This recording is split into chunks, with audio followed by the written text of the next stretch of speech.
नमस्कार, मैं आपका ज्योतिषी मोहन जी नक्षत्रवाणी चैनल से माँ तारा को प्रणाम करते हुए, अपने गुरु को प्रणाम करते हुए आप सबों का बहुत बहुत नमन।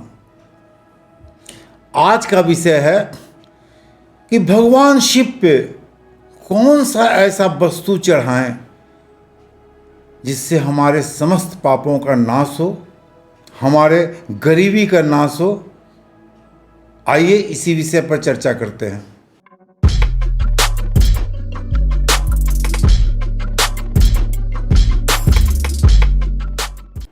इस कलयुग में कई देवी देवताओं की पूजा होती है।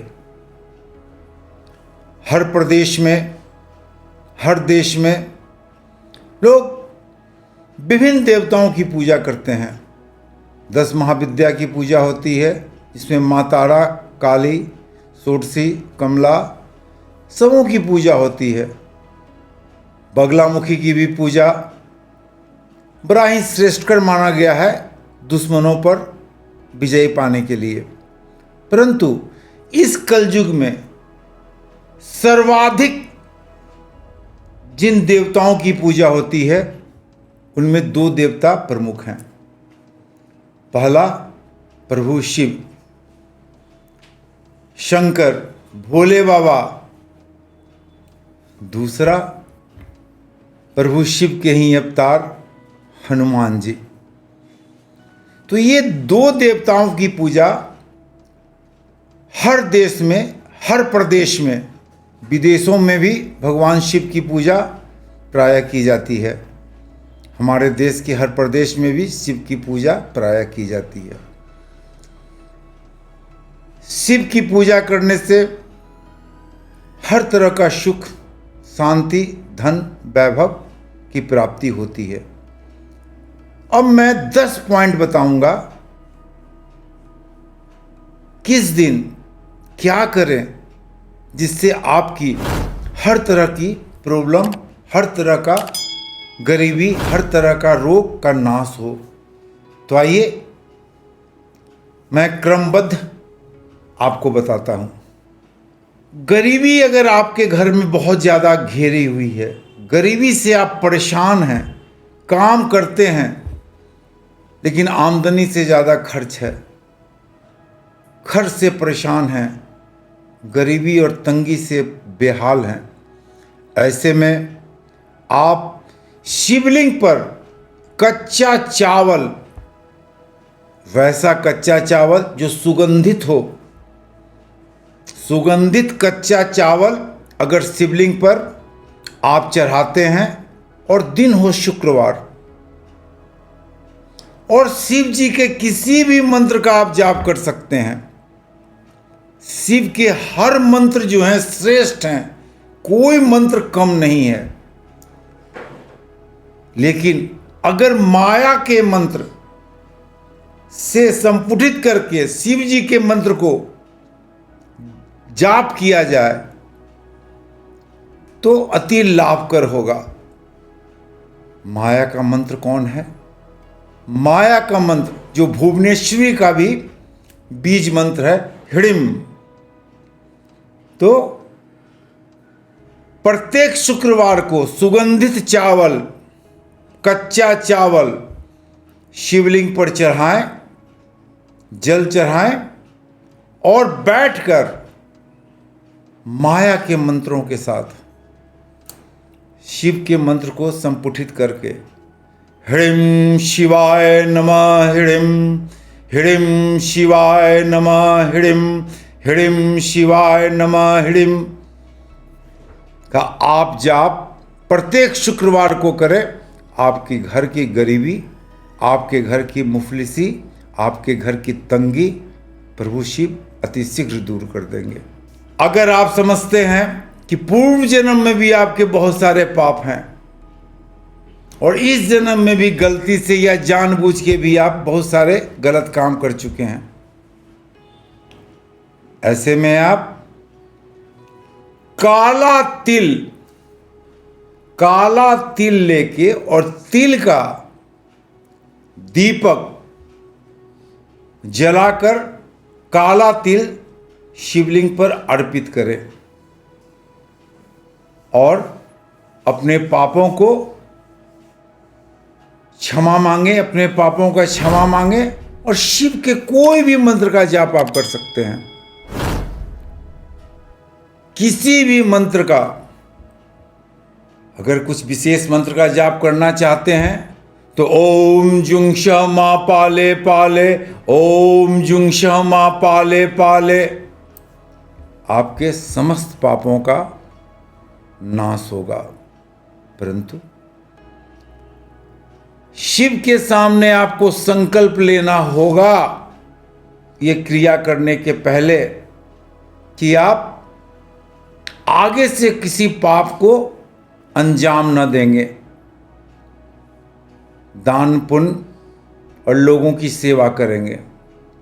तो काला तिल और तिल का दीपक जला के शनिवार के दिन संध्या में ओम जुंग श मा पाले पाले, ओम जुंग श मा पाले पाले का अगर जाप करते हैं आप और शिव से क्षमा मांगते हैं तो आपके समस्त पापों का नाश हो जाएगा। अगर आप संतानहीन हैं, कोई दंपति संतानहीन है और उसे सुयोग संतान चाहिए, संतान का मीन्स, संतान का माने इस कलयुग में कन्या और पुत्र दोनों के रूप में लिया जाता है, परंतु हमारा शास्त्र संतान का मतलब पुत्र को ही दर्शाता है। तो अगर पुत्र संतान की आपको प्रबल इच्छा है और संतानहीन हैं आप, तो आप अपनी पत्नी के साथ शिव मंदिर जाएं, दिन हो रविवार, और गेहूं, ऐसा गेहूं जो साफ सुथरा हो, टूटा हुआ गेहूं ना हो, शिवलिंग पे चढ़ाएं, जल चढ़ाएं और संकल्प ले अपने पुत्र संतान के लिए। आप अपने दंपति के साथ संकल्प लें और गेहूं चढ़ाकर शिव जी का किसी भी मंत्र का जाप कर सकते हैं, किसी भी मंत्र का आप जाप करें। 11 रविवार करने के बाद ही आपको अच्छे लक्षण, अच्छे संकेत मिलने शुरू हो जाएंगे। अगर आपके बच्चे का मस्तिष्क पूर्ण विकसित न हुआ हो और आपके बच्चे की उम्र होने के बावजूद भी अविकसित नजर आता हो, उसका मस्तिष्क विकसित नजर नहीं आता हो, तो ऐसे में शिव मंदिर जाएं, दिन सोमवार हो, और शिवलिंग पर अपने बच्चे को साथ भी ले जा सकते हैं। माता का जाना यहाँ बहुत जरूरी है, बच्चे के साथ माता को जाना जरूरी है। अगर हो सके तो बच्चे से ही दूध, गाय का कच्चा दूध, पॉकेट वाला दूध ना हो तो ज़्यादा बेहतर है। गाय का कच्चा दूध, उसमें मिश्री मिलाकर शिवलिंग पर चढ़ाएं और शिव जी के किसी भी मंत्र का जाप करें। हो सके तो अपने बच्चे से ही चढ़वाएं और शिव जी के किसी भी मंत्र का जाप करें। आपके बच्चे का मस्तिष्क काफी विकसित होगा। शिवलिंग पर दूध और मिश्री चढ़ाने के पहले गणेश जी को दुब्बा चढ़ाएं। उसके बाद शिव मंदिर में जाके बच्चे के साथ दूध और मिश्री का शिवलिंग पर अर्पण करें। दिन सोमवार ही होना चाहिए, काफी लाभ होगा। अगर आपके घर में आपके परिवार के किसी सदस्य, अगर आपके घर में आपके किसी परिवार के सदस्य को बहुत तेज बुखार लगा हुआ है, जोर से पीड़ित है और बुखार उतर नहीं रहा है, ऐसे में रोगी व्यक्ति के हाथ से शुद्ध जल या गंगा जल लेकर शिव मंदिर में किसी भी दिन चढ़ावें और ओम नमः शिवाय का जाप करें। अति शीघ्र बुखार से राहत हो जाएगी आपको। अगर आप सोचते हैं कि संसार का कोई भी सुख आपको प्राप्त नहीं हो रहा है, धन दौलत से आप वंचित हैं, हर सुख आपसे कोसों दूर है, ऐसे में आप प्रति सोमवार गन्ने का रस, ताजा गन्ने का रस मिट्टी के पात्र में लें और धीरे धीरे शिवलिंग पर गन्ने का रस को चढ़ाएं और शिव जी के किसी भी मंत्र का जाप कर सकते हैं। ओम नमः शिवाय शिवाय नमः नमः शिवाय, ओम नमः शिवाय शिवाय नमः नमः शिवाय, ओम नमः शिवाय शिवाय नमः नमः शिवाय का जाप करते हुए धीरे धीरे गन्ने का रस अगर आप चढ़ाते हैं, ये क्रिया सोमवार से शुक्ल पक्ष के सोमवार पंचमी से शुरू करें और लगातार करते चले जाएं। प्रतिदिन करें, कम से कम पुनः शुक्ल पक्ष के पंचमी तक। यकीन जाने आप कि हर सांसारिक सुख शांति आपको प्राप्त हो जाएगी।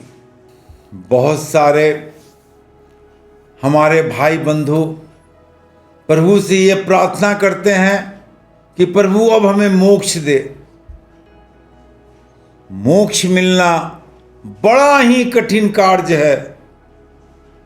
कहा जाता है कि कुंडली में अगर 12वें भाव में बृहस्पति देव बैठ गए तो वो मोक्षदायक ग्रह हो जाते हैं।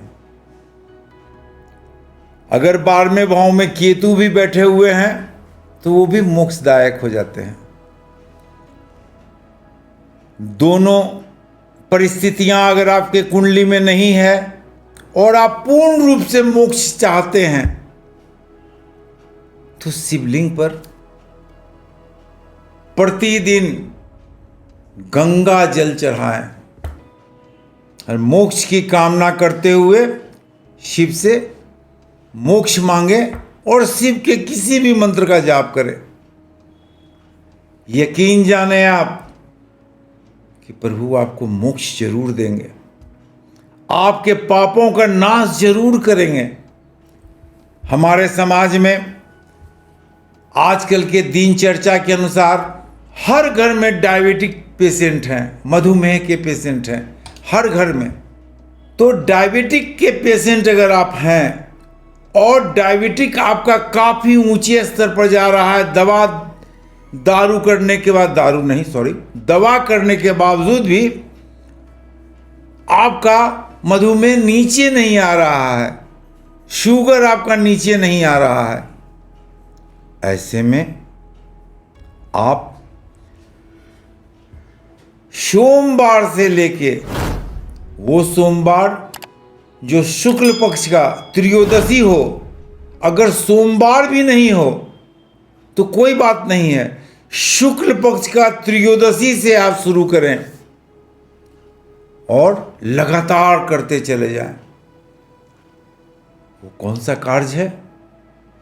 शहद, शिवलिंग पर शहद चढ़ावें और अपने स्वस्थ होने की कामना करें। यकीन जाने आप कि आपका शुगर लेवल जो 50 दवा खाने के बाद कम नहीं हो रहा था, वो शुगर लेवल आपका कम हो जाएगा। मैं आपको अंधविश्वास की ओर नहीं ले जा रहा हूँ, मैं आपको ले जा रहा हूँ हमारे शास्त्र में जो वर्णित है उस ओर ले जा रहा हूँ। मेरे द्वारा किया हुआ कुछ क्रियाएं ये भी हैं, उस ओर ले जा रहा हूँ। आप करके देखें, मैं ये नहीं कह रहा हूँ कि आप दवा बंद कर दें। देखिए नहीं, ये शहद का क्रिया आप करके देखें और शिव जी के किसी भी मंत्र का जाप करें, आपको राहत ही नहीं बहुत ज़्यादा राहत मिलेगा। अगर समाज में आपको प्रतिष्ठा की कमी है, आप अच्छे इंसान होने के बाद भी आपको प्रतिष्ठा नहीं मिल पा रही है, हमेशा अपयश आपको मिलता आ रहा है और आपके अच्छे कार्य करने के बाद भी आपको प्रशंसा नहीं मिलती है, वो प्रशंसा कोई दूसरा लेके चला जाता है, ऐसे में आप गाय का देसी घी अपने हाथों से शिवलिंग पर अर्पित करें। दिन सोमवार होना चाहिए, सोमवार से शुरू करें, शुक्ल पक्ष के सोमवार से शुरू करें या शुक्ल पक्ष के पंचमी से शुरू करें, काफ़ी लाभ होगा। समाज में जो आपको प्रतिष्ठा नहीं मिल रही थी वो प्रतिष्ठा आपको मिलना शुरू हो जाएगा। जो व्यक्ति को हमेशा घटना दुर्घटना होता चला आ रहा है, मंगल से पीड़ित है वो व्यक्ति, पराक्रम की भी कमी है क्योंकि मंगल पराक्रम का ग्रह होते हैं। बहुत सारे पुलिस सेवा और प्रशासन सेवा के व्यक्ति पुलिस सेवा में तो हैं, प्रशासन सेवा में हैं, लेकिन उनमें पराक्रम नहीं है, वो काफी डरते हैं। ऐसे में जिन व्यक्तियों की पराक्रम की कमी हो, चाहे जिन व्यक्तियों का मंगल बहुत ज़्यादा दोषपूर्ण हो, या जो व्यक्ति बहुत ज़्यादा कर्ज में डूबे हुए हो, ऐसे व्यक्ति शुक्ल पक्ष के मंगलवार से अनार का रस प्रतिदिन शिवलिंग पर धीरे धीरे अर्पित करें और शिव जी के किसी भी मंत्र का जाप करें। ओम नमः शिवाय, ओम नमः शिवाय, ओम नमः शिवाय, या मंगल के मंत्र से शिव जी के मंत्र को संपुटित कर दे। ओम भौमाय नमः, ओ शिवाय नमः, भौमाय नमः, ओम नमः शिवाय, भौमाय नमः, शिवाय नमः, और लगातार 47 दिन ये क्रिया को करें। उनका भय दोष, शत्रु दोष, शत्रु का समन, उनमें पराक्रम आ जाएगा। हमारे जिन बेटियों का मंगली कह के शादी में दोषपूर्ण बताया जाता है कुंडली में कि मंगली हैं आप, चाहे लड़का को मंगला कहा जाता है, और उनकी शादी में विलंब हो रहा है, तो मंगला मंगली दोष को भी दूर करने के लिए विशेष करके कन्याएं शिवलिंग जाएं, अनार का दाना लें,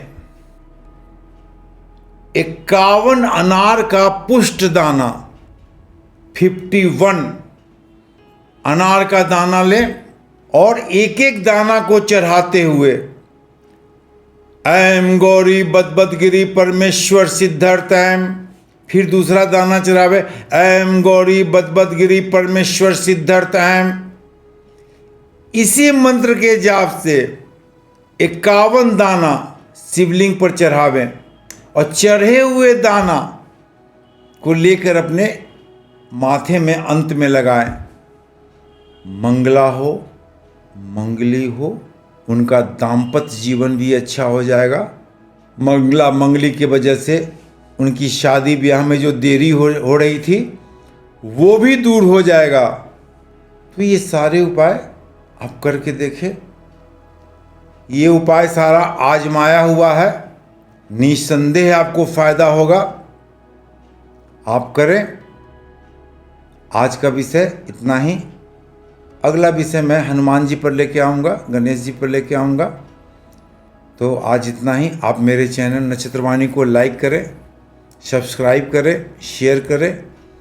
अपना प्यार दुलार जो आप हमें लगातार देते आ रहे हैं, मैं उसके लिए आपका आभारी हूँ। नमस्कार।